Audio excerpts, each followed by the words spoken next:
If you're struggling to get gigs at the moment, this is going to be the video that helps you the most. So I'm pretty much just going to break it down nice and simple into 2 categories of ways that you get gigs, and then 3 systems for how those gigs actually happen. So all in all, we've got 6 things that we're going to cover today. And just for the YouTube watch time, the last one is going to be the best. First of all, the categories. The 2 categories are hustle and exposure. Hustle is when you go out of your way, you hit up people, you pick up the phone, you walk into a restaurant, you get email addresses and you say, hey, I've got this band, you need to book me. I do solo work, you need to book me, whatever. And that's what hustle is. That's you going out and doing all this outbound to get a gig. The alternative is that you get inbound, and I call that one exposure. Exposure is a dirty word, I know. But in this case, exposure is literally anything where you have exposed yourself to the public. That could be social media, that could be literally doing gigs, or that could be the last method, keeping that watch time. Anytime that you've exposed yourself to the public, that gives you an opportunity for inbound requests for your music. So there's a few pros and cons for each of them. The pro of hustling is that you know that it works. Everyone's done it since the dawn of time. They've gone, hey, I'm really good at this, you should hire me. Hey, I'm really good at this, you should hire me. But the con of hustle is that it puts you in a slightly worse bargaining position because you're replaceable to them and they might not even really want you to be performing there. You have to start on the back foot trying to convince them that they need you, or even that they need music at their place. On the other hand, you have the exposure ones. Now, the problem with exposure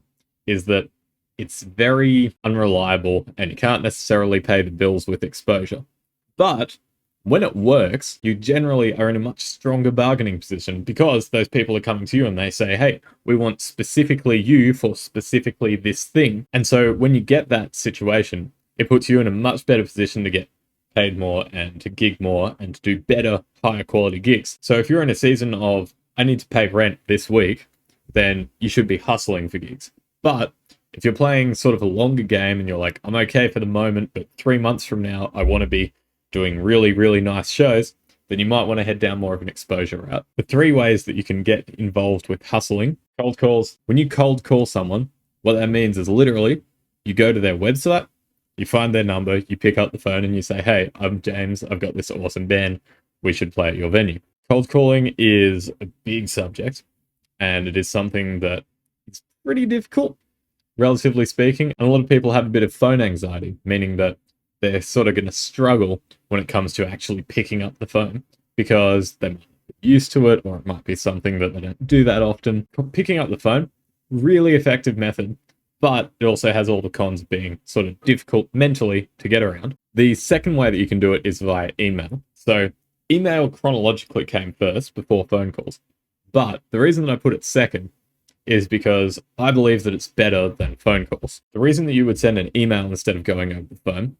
number one, is you can do it a lot more efficiently. So the time that it takes for you to make 10 5-minute phone calls is the exact same for you to make the next 10. But with an email, the time that it takes you to send that first email, let's say that it's 10 minutes, right? That's the equivalent of 2 phone calls. But the time that it takes you to send that second email is like 1 minute. Third email, another minute. And so it scales a lot more nicely. The other thing is, a lot of people feel a lot more confident sending things over email than they do over the phone. So if you have a band promo video, it's really hard to say, hey, I just texted you with this video, trust me, watch it, versus sending someone an email and saying, hey, I've got this band, check out this promo video, and then you link to a YouTube video.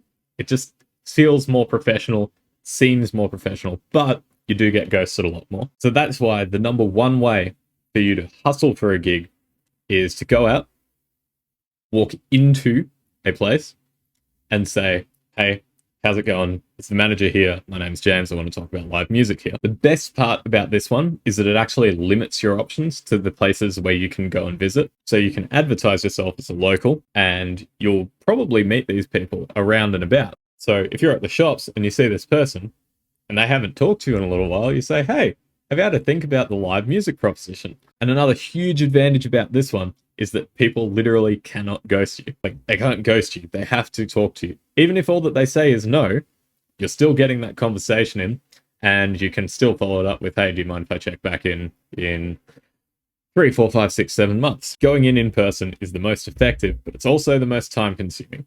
So depending on where you're at in your career, it might be the best or could be the worst. You might want to go email. Now for exposure, the first way is doing exposure gigs. I know that it's a dirty word, and don't get me wrong.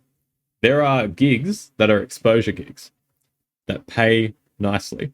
There are other gigs that are exposure gigs that pay nothing. Now, I think that you should always get paid and valued for your art and your craft, but that doesn't always happen. So you need to weigh up for yourself the value of you doing exposure gigs if they're not going to pay you what you're actually worth versus the value of you just going out and hustling for gigs. So the way that this usually ends up working is that you play and you do a great job, and maybe you've got a banner or a business card or something out the front. Someone picks it up, and then about a week later, you get a phone call and they're like, hey, it's my second cousin's best friend's birthday party on Saturday. Can you do a gig?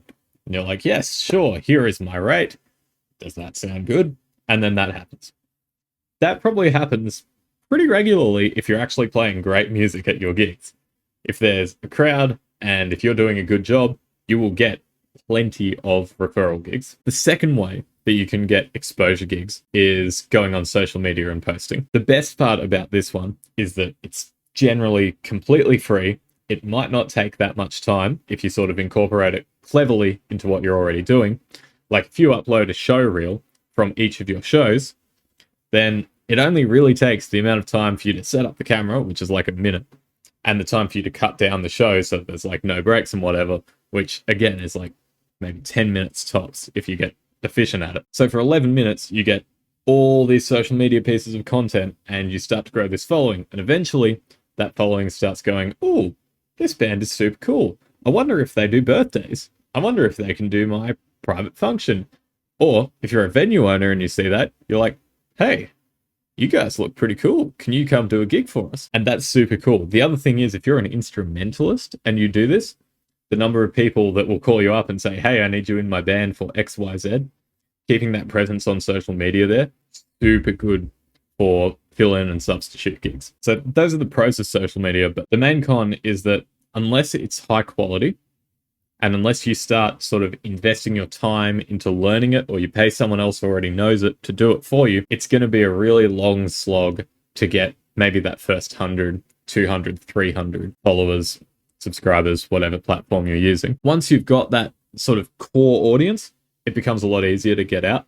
But getting that first couple of hundred is going to be really, really tricky unless you know what you're doing or you hire someone that knows what they're doing. And the final and best way that people are getting gigs, not enough people are talking about, there's a bunch of websites.